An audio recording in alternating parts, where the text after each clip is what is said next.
All right, here is week 7 for Precalc.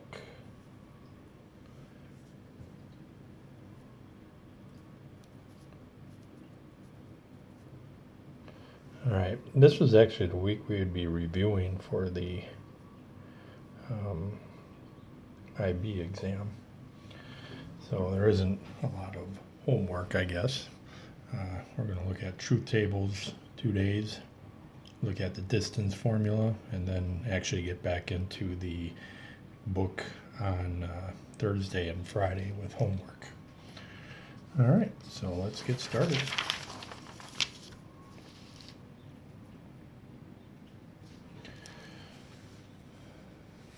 So we got 2 lessons on truth tables. 2 more lessons. First one, we want to talk about the exclusive disjunction, or the exclusive or.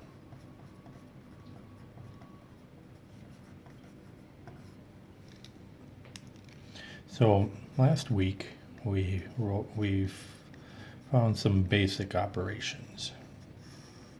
We had the and, the or, the not,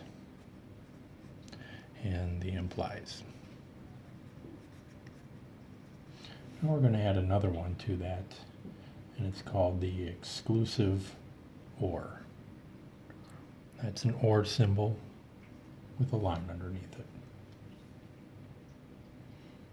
Sometimes they write XOR. That's more computer science term. And what that means is true when only one of the statements is true. P or Q, but not both. So that would be that. P or Q, but not both. So let's look at the truth table for that. Again, 4 scenarios: true, true, true, false, false, true, false, false. The exclusive or would say if one of them is true, we write true. So the first one is now false. The second one has 1 true in it, so it's true. The third one has 1 true in it, so it's also true. And the last one is false because it doesn't have 1 true. So basically, if the signs are different, it's true. If the signs are the same, it's false. All right, let's do an example.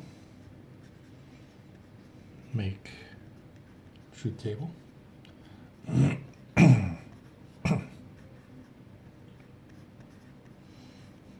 P XOR Q or P. All right, so it always starts off with the 2.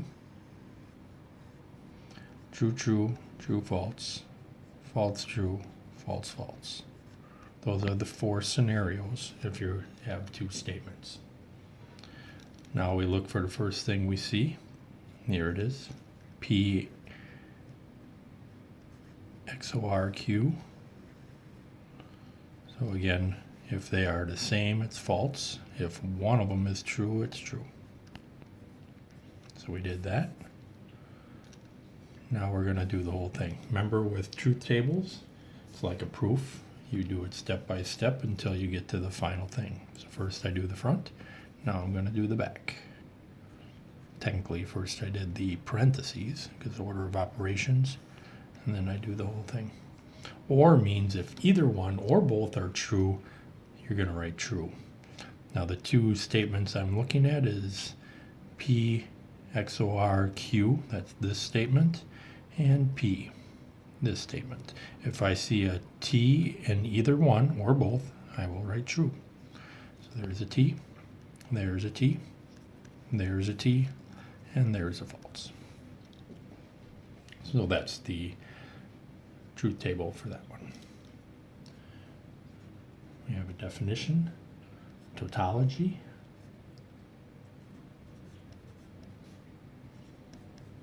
and that says all values are true. We have not seen an example of that yet. All right, let's make a truth table for, I guess this one's a real basic one. P or not P. Well, we have one statement, so that's either true or false. If we put a not in it, we switch the signs. True becomes false, false becomes true. Now I put the whole thing together. Or means if either one has a T in it, it's true, true, true. This is all true, therefore it's a tautology.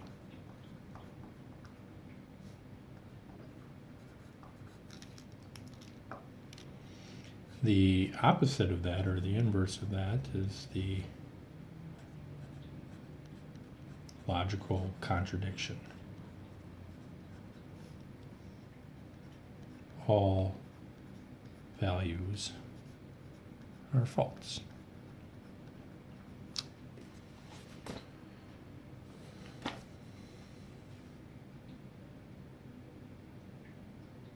Another saying for tautology is logically valid. This is logically valid.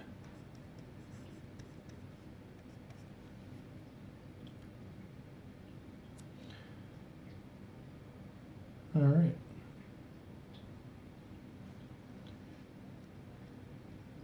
Let's do an example of this.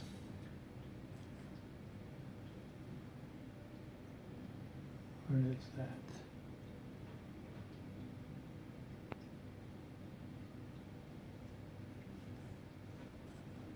So the parentheses. Q, P, Q, or not P. All right. So we have two statements, P and Q. True, true, true, false, false, true, false, false.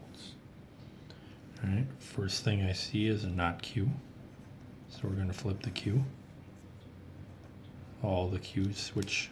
So the true becomes false, false becomes true, true becomes false, false becomes true. Again, I'm reading left to right here inside the grouping symbol.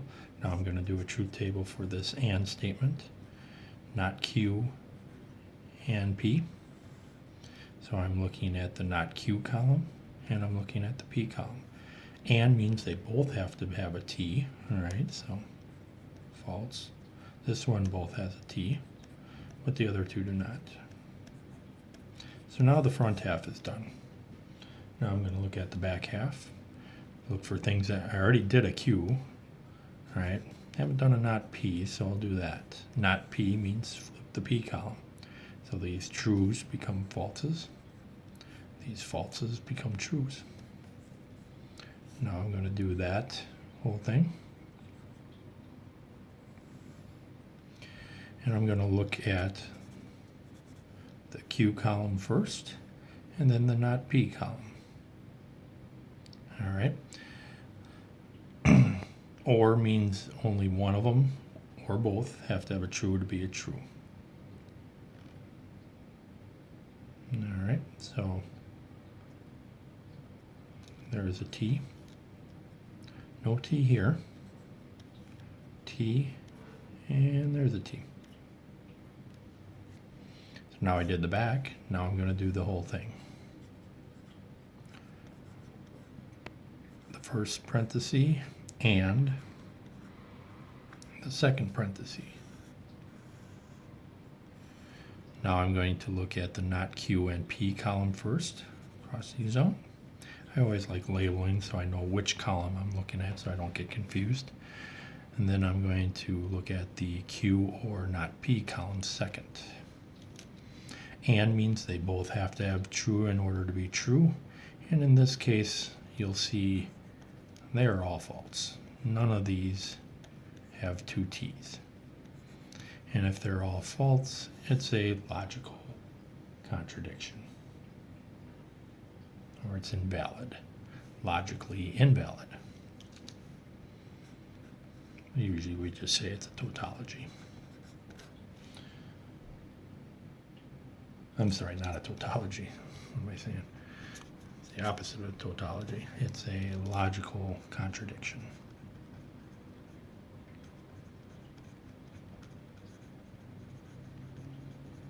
Or invalid. All right. That is the first lesson.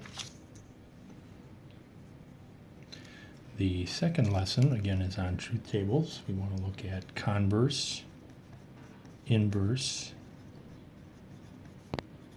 and contrapositive.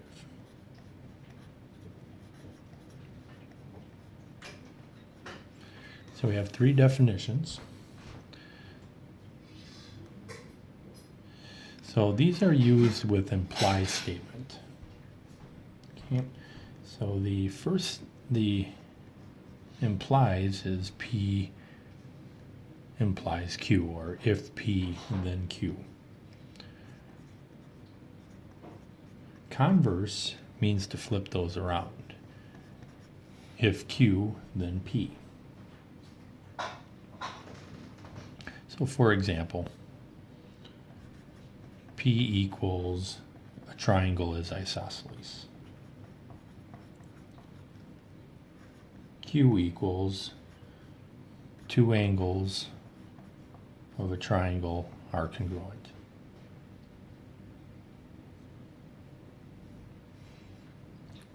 Let's state, actually let's put it over here. P then Q. So the implies statement. So that would be if triangle is isosceles, then Q, two angles of the triangle is congruent.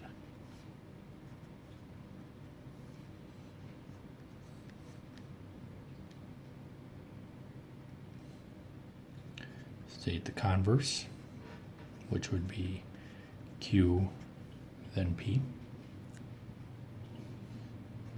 So we just write it backwards. If the two angles of the triangle are congruent, then triangle is isosceles. Usually we would then state whether that's always true. And in this case, that one would always be true. A lot of times they're not, but this is one where they are. Next one is inverse.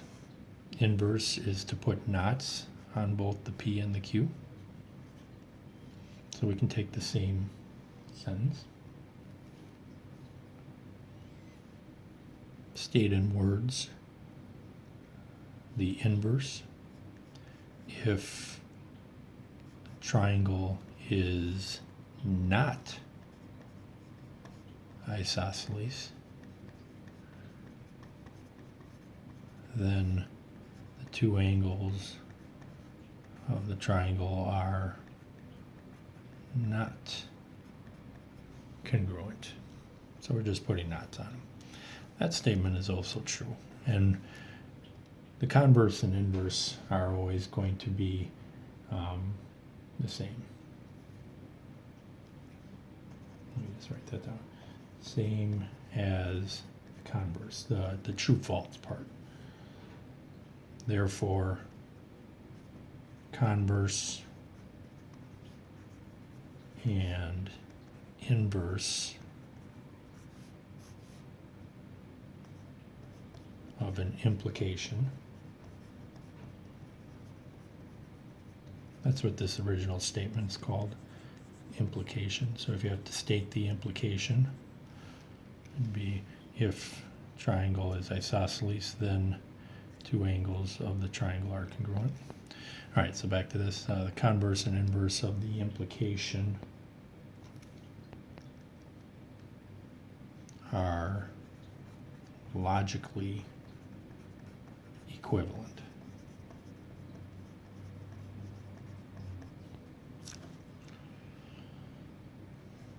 The third one, contrapositive, it's kind of the combination of both of them. You flip them and you put knots on them. Not Q, if not Q, then not P. Let's do a truth table for this one. Well, actually, let's write it out first. If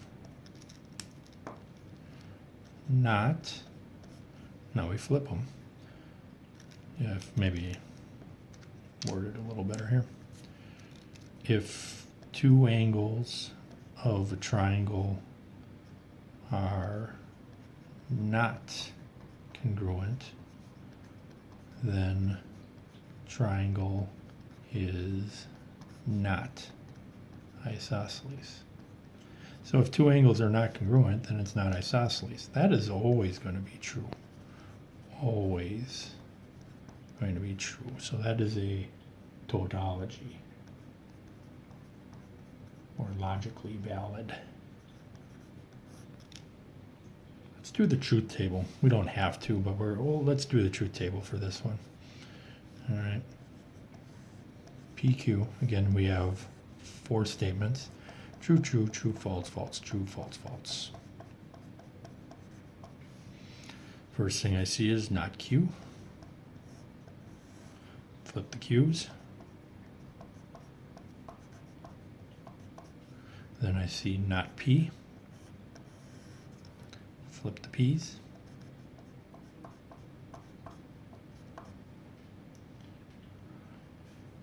And then I do the implies. Implies is the one where she's lying. Basically, it's only false if the first one has a T and the second statement has an F. That's the only one that's false. So I look at this first. And then I look at this one second. So the only one that's false is where the first one is T and the second one is false. If it doesn't follow that, then it's true. Okay, here's that scenario. Okay, nope, and nope. So those two are true. Now if you notice, this is the same truth table as P implies Q. That's the exact same truth table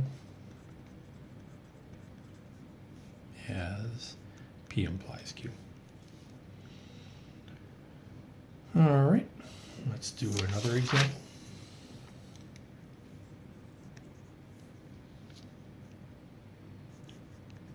P represents Sam is in the library.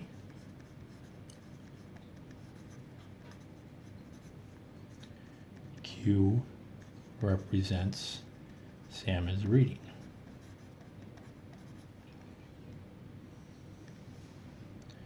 State the converse. Oh, wait. Let's first state the implication. State the implication. And we'll do it both symbolically and in sentence form. The symbolic would be P implies Q. In sentence form, it would be if Sam is in library, then Sam is reading.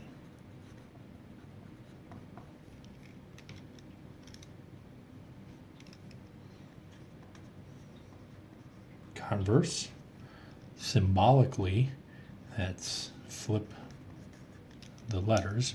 If Q, then P. Sentence form, if, Sam is reading,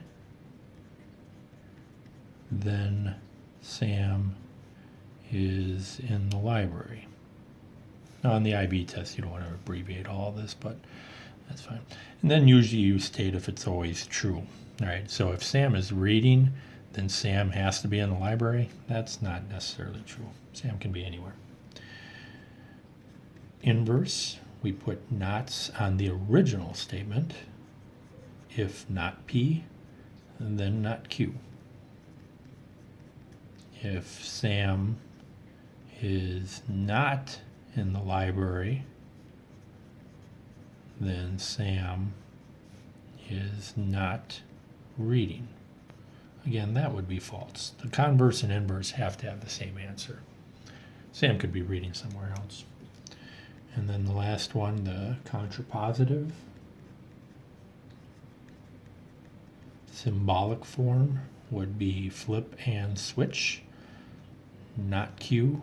If not Q, then not P. So we're going to flip it and put knots on it. If Sam is not reading, then Sam is not in the library.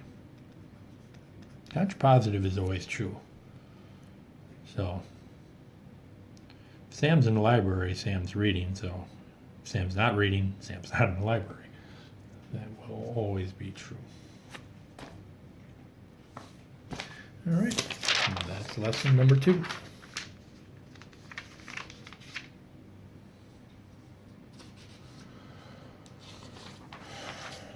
Number 3, we are looking at the distance formula. So again, just review.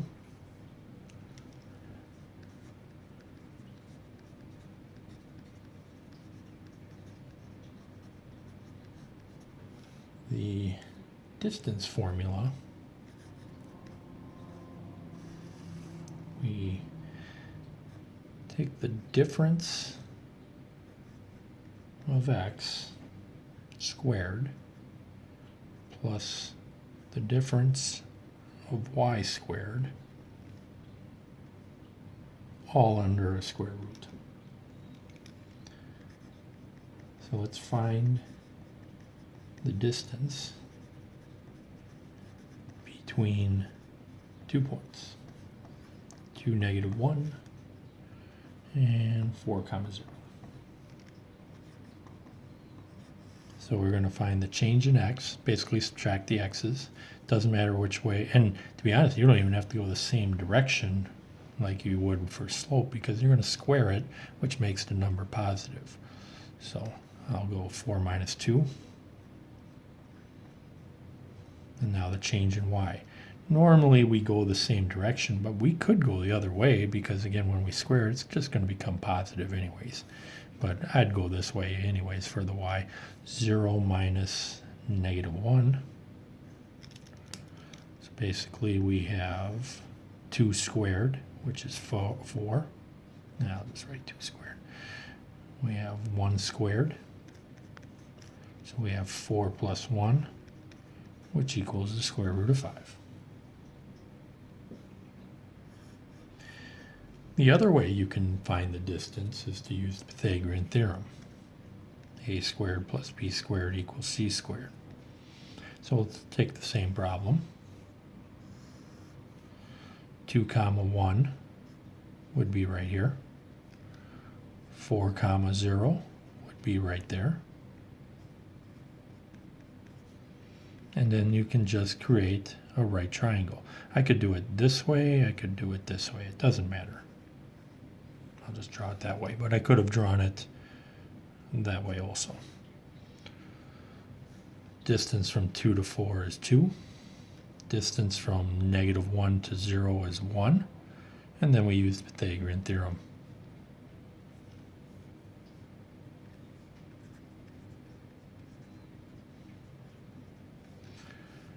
Two squared plus 1 squared equals c squared. 4 plus 1 equals c squared. 5, square root it to get the square root of 5. We reject the negative because it's a distance. So the distance formula, you could use the Pythagorean theorem to get it too.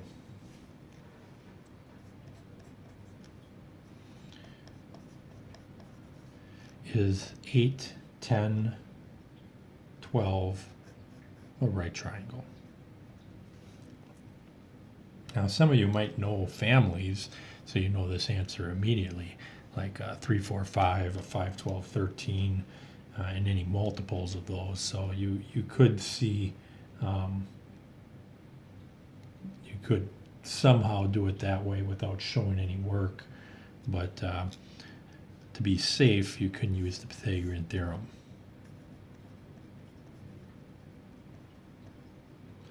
Plug in, just make sure C is the biggest number. C stands for the hypotenuse. Doesn't matter where the 8 and 10 are. And then just see if these are equivalent.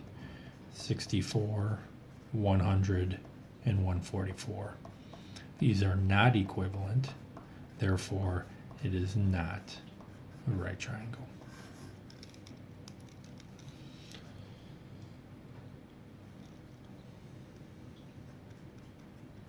Is 8, 15, 17 a right triangle? Again, if you know your families, you know the answer to this right away, but let's just use the Pythagorean theorem. Again, make sure C is the largest number. 8 squared plus 15 squared equals 17 squared. 8 squared is 64. 15 squared is 225. And 17 squared is 289. Add those up, and we do see that these are equivalent, therefore it is a right triangle.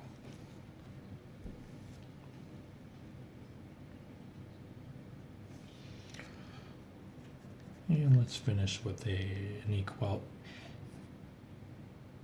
algebraic equation.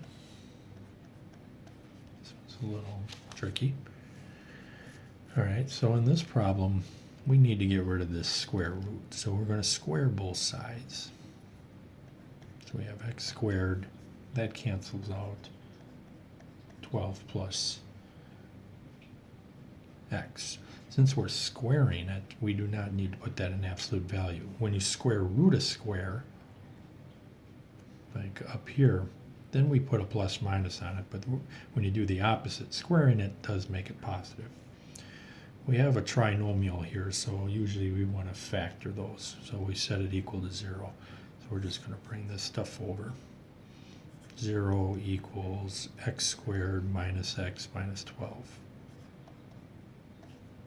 Break it into 2 parentheses.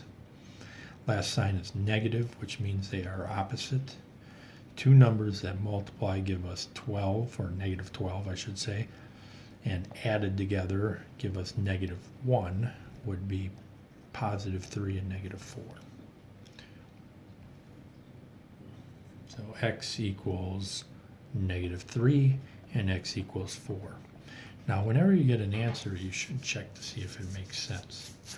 If we do the 4, if I plug in 4, we would see, okay, well my original problem was this. If I plug in 4, so we're going to check it. Check x equals 4.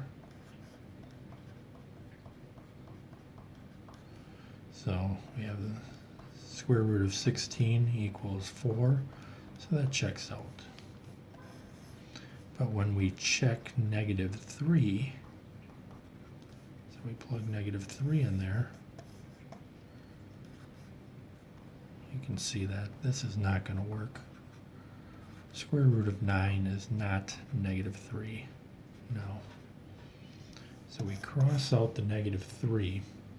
Negative 3 is what is called an extraneous root. Solution that doesn't work.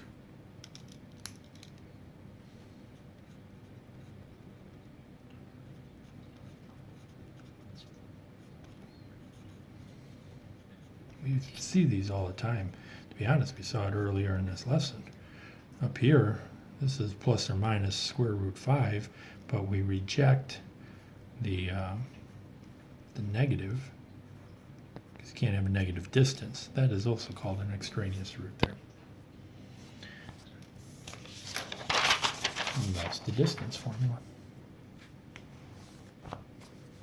All right.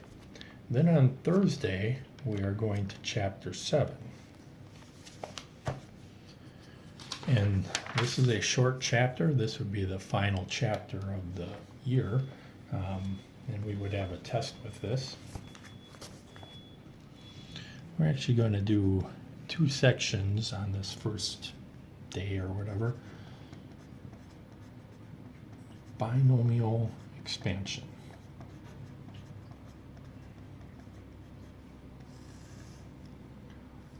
All right. The first rule I think we know fairly well. If we're going to square a binomial, we know we have to FOIL that out, basically distribute. So that becomes x squared plus 2ab plus b squared.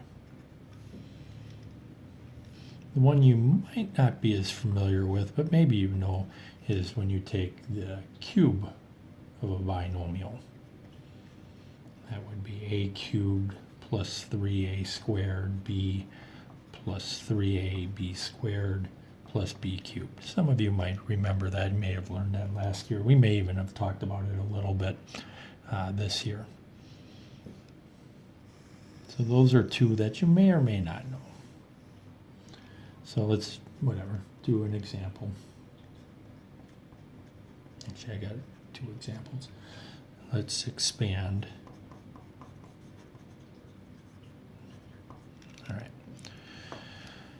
All right, so basically this follows this pattern. So wherever I see an A, I'm going to put an X. Wherever I see a B, I'm going to put a -5.